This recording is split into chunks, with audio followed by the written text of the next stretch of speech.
Oi, gente, tudo bem? Hoje a gente vai dar continuidade a mais uma aula do Biocheck e hoje a gente vai conversar um pouquinho sobre o branqueamento de corais. Meu nome é Marcos Moura Nogueira e a gente vai hoje então discutir um pouquinho sobre esse tema tão importante que a gente tem ouvido falar, né, atualmente. Bom, antes de falar, né, no problema em si do branqueamento dos corais, a gente vai falar um pouquinho do porquê que esse problema é tão relevante, por que é tão importante se discutir esse assunto. Primeira coisa a gente tem que avaliar é com relação ao que são os recifes de corais. Os recifes de corais são ambientes, né, são ecossistemas extremamente importantes que têm uma elevada riqueza, então a gente tem um número extremamente grande de espécies nesses ambientes.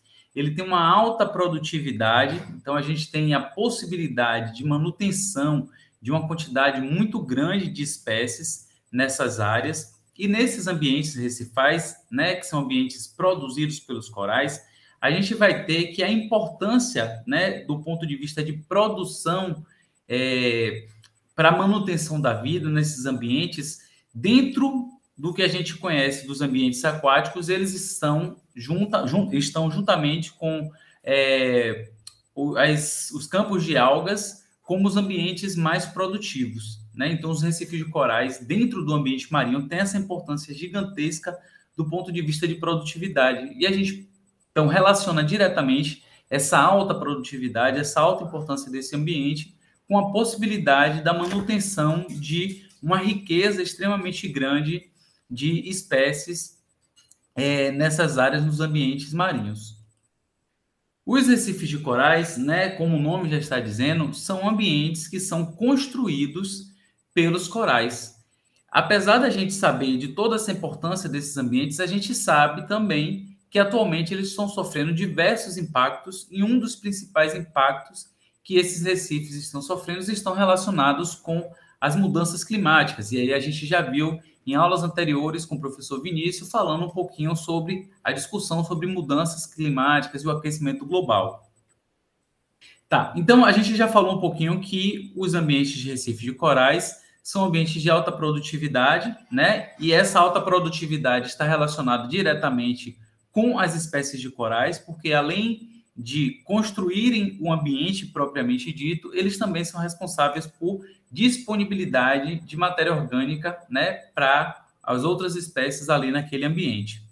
Eles são extremamente importantes porque eles vão formar estruturas tridimensionais naquela área que pode funcionar como abrigo para uma grande quantidade de espécies. Então, se a gente for avaliar do ponto de vista de quantidade de espécies que a gente encontra nesses ambientes, a gente vai encontrar níveis comparáveis com o das florestas tropicais, que dentre os ambientes terrestres são os ambientes onde a gente tem a maior riqueza.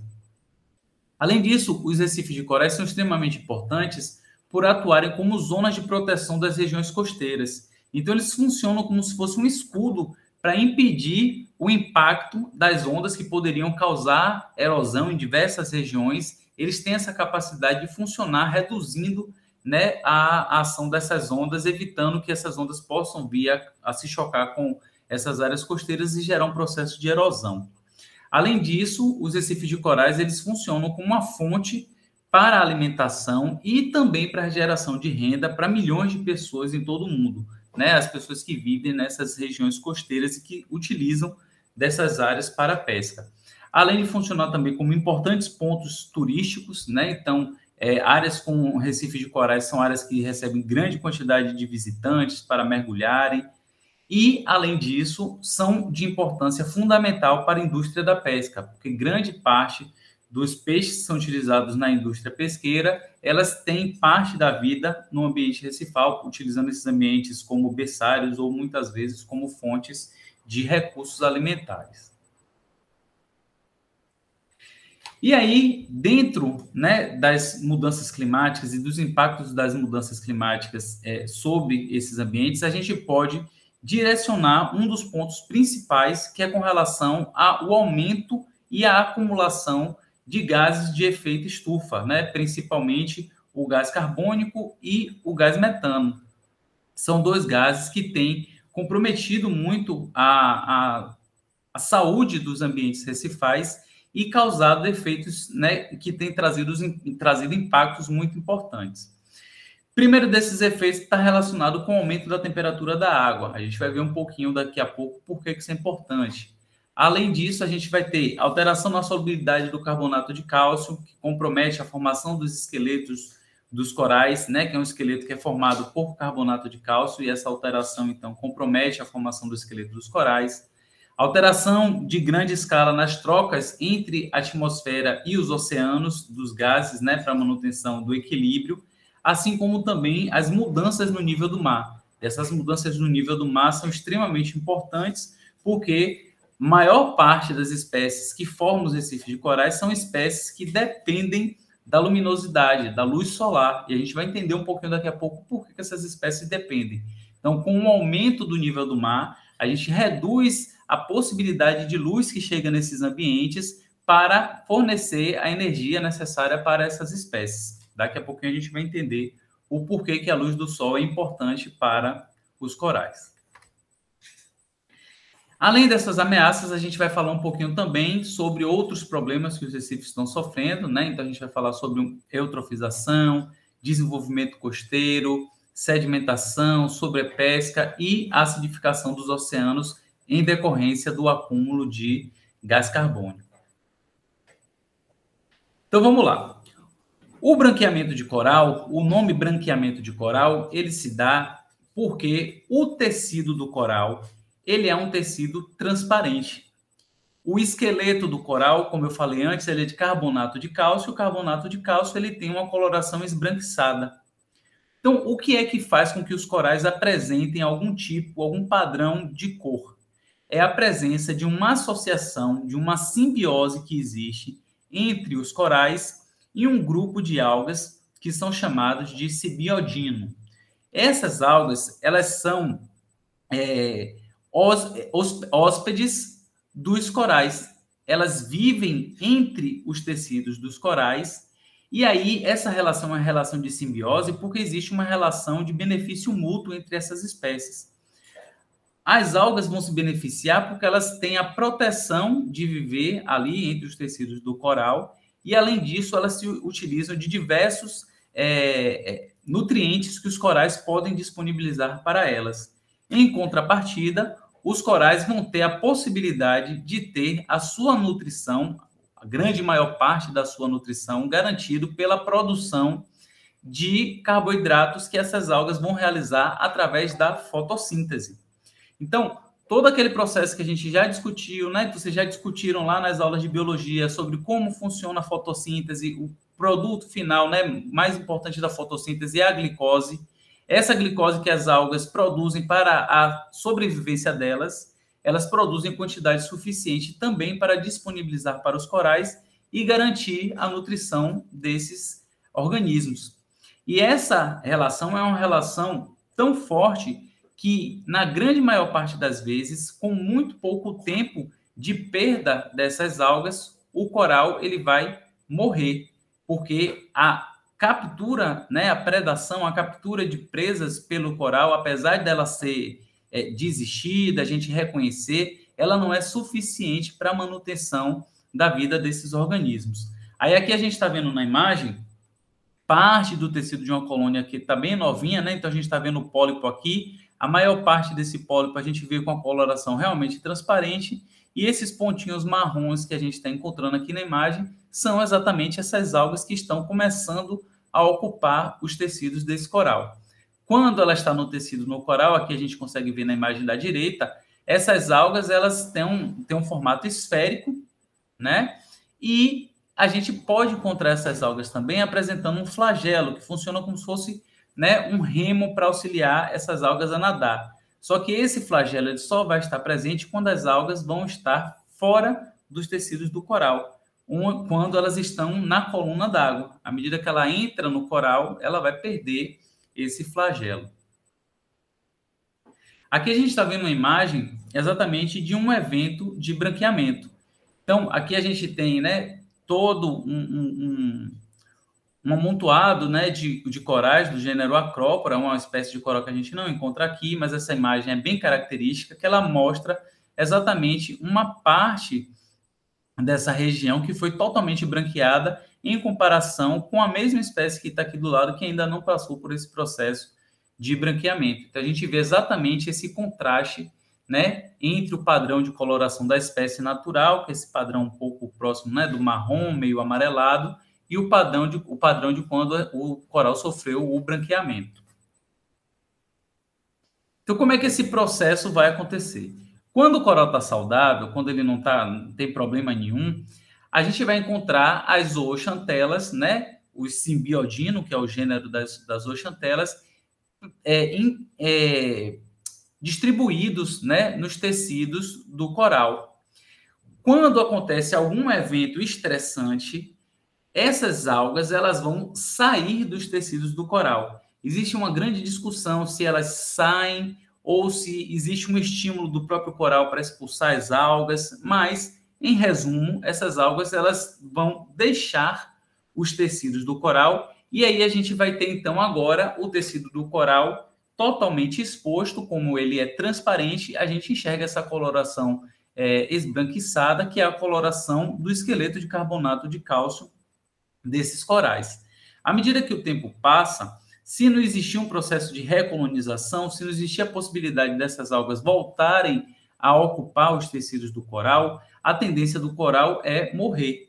E aí, uma vez morto, né, o coral, o esqueleto de carbonato do cálcio do coral, vai se tornar um substrato disponível para a ocupação de outros organismos. E aí, os primeiros organismos que vão, então, ocupar, né, esse carbonato de cálcio que o coral deixou, vão ser as algas. Então, aqui na imagem, a gente está vendo exatamente esse processo. Na imagem da esquerda, um coral em uma situação saudável, no meio, ele iniciando o processo de branqueamento, e como não houve a possibilidade de recuperação, a gente então tem as algas colonizando esse esqueleto de carbonato de cálcio do coral que ficou. Mas se a gente perceber aqui na imagem, ó, a gente tem uma seta, né, para os dois lados aqui, do estado de saúde, né, quando o coral está saudável, para o branqueamento. E do branqueamento indicando que pode voltar para o estado saudável também, porque existe essa possibilidade. Uma vez que o coral foi branqueado, que ele passou por um processo de branqueamento, a depender das condições, se o estresse nocivo que estava causando aquele problema ali desaparecer, existe a possibilidade de novas algas, né, novas zooxantelas, virem a ocupar os tecidos daquele coral e ele voltar, então, a uma condição de saúde.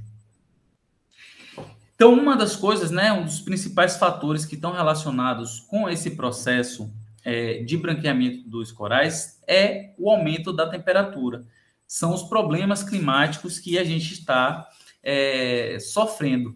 Então, aqui a gente tem, né, uma pesquisa que foi realizada pela Rede Abrolhos e a gente vê uma mensuração da temperatura ao longo do tempo, né? Então, a gente percebe que aqui, ó, a partir de 30 de março a 9 de abril, né, a gente ultrapassa o valor crítico de 28 graus em média, certo? Então, nesse período aqui, a gente tem um aumento da temperatura que foi um ponto crítico para iniciar esse processo de expulsão, né, ou de saída das zooxantelas dos tecidos do coral. Então, é um evento que já está muito bem caracterizado, a gente já tem diversos artigos, diversos trabalhos relacionando, identificando esses processos, né?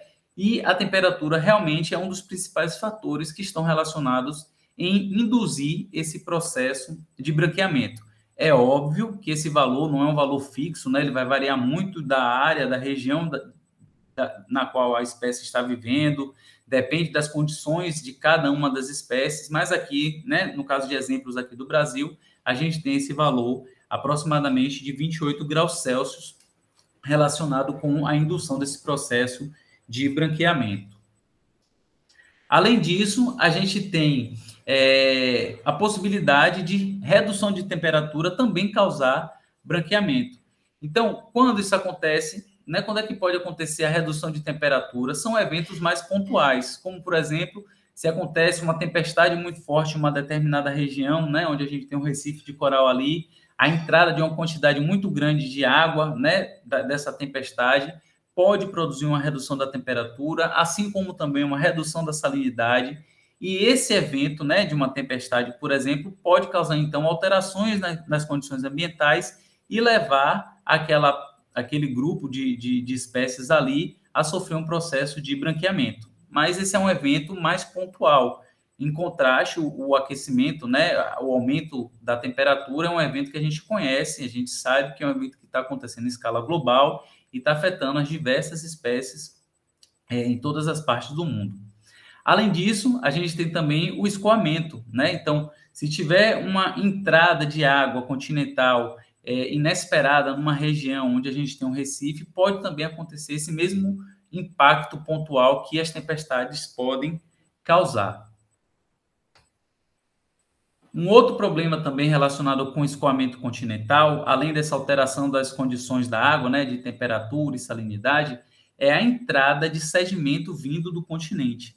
Então, aqui na imagem da direita, a gente está vendo, né, essa região amarronzada aqui, é uma região que está totalmente contaminada com sedimento que veio do continente. Então, toda uma área fica comprometida porque a sedimentação ela vai recobrir os corais, e isso é um processo extremamente complicado, porque o coral precisa da luminosidade, como a gente falou antes, para fazer a fotossíntese, para as algas conseguirem realizar a fotossíntese e manter a nutrição daquelas espécies. Se a gente tem um recobrimento por sedimento, a possibilidade de chegada de luz ela vai ser reduzida. Existem, né, diversas estratégias das espécies de tentar, né, remover o sedimento que caiu ali em cima dela, mas isso é uma coisa que pode ser muito limitada, a depender da quantidade de sedimento que chegou, a depender da espécie que está envolvida. E isso, então, pode ser um fator que também pode contribuir bastante para acontecer eventos de branqueamento. Um outro exemplo, a gente tem aqui no lado esquerdo, é a criação, né? Isso aqui é um empreendimento que existe em Dubai, que foi construído praticamente uma cidade inteira, né, numa região que antes era habitada por recifes de corais. Essa região foi toda preenchida, né, foi aterrada para poder conseguir construir essa área, né, lá em Dubai, e isso, consequentemente, foi um dos fatores que vai comprometer todo o ecossistema nessa região. Além dessa questão, né, da sedimentação, o escoamento continental traz outros dois grandes problemas também, que estão relacionados com o aumento da quantidade de nutrientes naqueles ambientes. Então, esse processo é chamado de eutrofização. Por que seria complicado? Por que seria problemático um aumento de nutrientes nesse ambiente, se a gente, né, já viu que as algas que vivem associadas com os corais, elas precisam de nutrientes também? O grande problema, gente, é que num evento de eutrofização, a quantidade de nutrientes que chega é muito grande e as espécies que têm uma capacidade de reprodução mais rápida, de crescer mais rapidamente também, elas se beneficiam desse processo, né, dessa disponibilidade maior de nutrientes. Então, vão acontecer os blooms, né, são chamados de blooms de algas, nesse caso específico aí de macroalgas, que vão recobrir todo esse ambiente, e uma vez também essas algas crescendo em grande quantidade, elas vão começar a recobrir as colônias de coral, e aí, à medida que elas começam a recobrir as colônias, elas reduzem também a possibilidade de acesso de luminosidade para esses corais, e isso pode causar também problemas a essas colônias. Além disso, a entrada de substâncias tóxicas. Então, tem uma entrada muito grande de substâncias tóxicas que são utilizadas na agricultura, que vão causar impactos nos recifes de corais. Uma outra coisa, né, de entrada de substâncias tóxicas são os nossos protetores solares. Existem componentes nos protetores solares que podem, né, causar danos aos corais, e isso também é um outro problema que tem sido discutido bastante atualmente. Um outro fator, né, relacionado com esses processos de branqueamento é a radiação ultravioleta.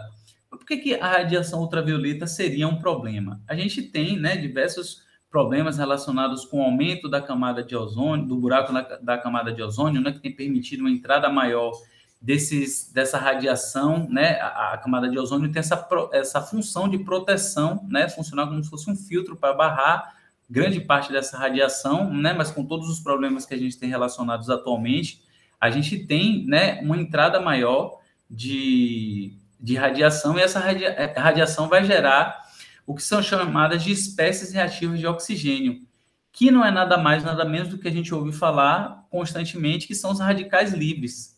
Essas espécies reativas de oxigênio, elas são moléculas que têm uma alta capacidade de interagir com moléculas diferentes dos organismos. Então, é como se ela fosse um grande ímã para se conectar com as moléculas que são encontradas nas diferentes espécies. Quando ela se conecta com essas moléculas, elas causam alterações. Essa alteração que ela causa vai comprometer a possibilidade daquela molécula continuar funcionando normalmente. Então, duas moléculas que já existem, né, um conhecimento muito avançado, muito bem estabelecido, de que são danificadas por essas espécies reativas de oxigênio decorrentes da radiação ultravioleta, são proteínas do centro de reação do fotossistema 2 e a rubisco, que é um outro elemento fundamental no processo de fotossíntese. Então, uma vez que a gente tem o aumento da radiação ultravioleta com a formação dessas espécies reativas de oxigênio, comprometendo essas duas proteínas, a gente vai ter um comprometimento, né, um dano ao processo de fotossíntese, que vai fazer com que as algas, né, o simbiodínio, eles não tenham a capacidade, então, de realizar o processo de fotossíntese de forma adequada. Mas a gente não pode associar só os eventos de branqueamento de corais aos problemas ambientais. Existe, né, uma possibilidade de saída das espécies, das algas, das microalgas, dos tecidos do coral para a coluna d'água, dentro de um ciclo sazonal. Então, existe esse processo naturalmente, só que esse processo é um processo que acontece mais em regiões onde a gente vai ter as estações mais bem definidas, né? Então, normalmente a gente tem uma redução da densidade dessas algas no período do verão, e aí quando a gente tem a entrada do outono, volta um período de normalização das densidades, né, das quantidades dessas algas, das zooxantelas, nos tecidos dos corais. Só que esse processo, gente, é um processo natural. Ele acontece periodicamente, diferente dos impactos que a gente tem visto, né, acontecer tanto em grande quantidade quanto em diferentes épocas do ano, que são os eventos todos relacionados com o impacto antrópico de uma forma geral. Então, a gente também precisa pensar em quais são as possibilidades, né? Quais são as estratégias que a gente pode desenvolver para tentar reduzir esses efeitos. De uma forma geral, né, a discussão maior que a gente tem atualmente é uma tentativa de frear o aquecimento global, uma vez que o aumento da elevação dessas temperaturas, assim como, né, a produção de gases que vão alterar o pH dos oceanos, é um dos fatores que vão comprometer mais esses ambientes. Além disso, a redução das emissões industriais, né, desses gases que vão comprometer o equilíbrio das trocas gasosas do ar com o mar, a redução da poluição e da eutrofização que acontece em decorrência da agricultura. A gente sabe que a agricultura ela tem ganhado uma expansão muito grande, né, e todos esses produtos que são utilizados na agricultura, eles vão cair nos rios, e os rios, por sua vez, vão levar esses produtos para o mar, comprometendo esses ecossistemas. Uma outra possibilidade muito interessante é a possibilidade de criação de projetos de recolonização.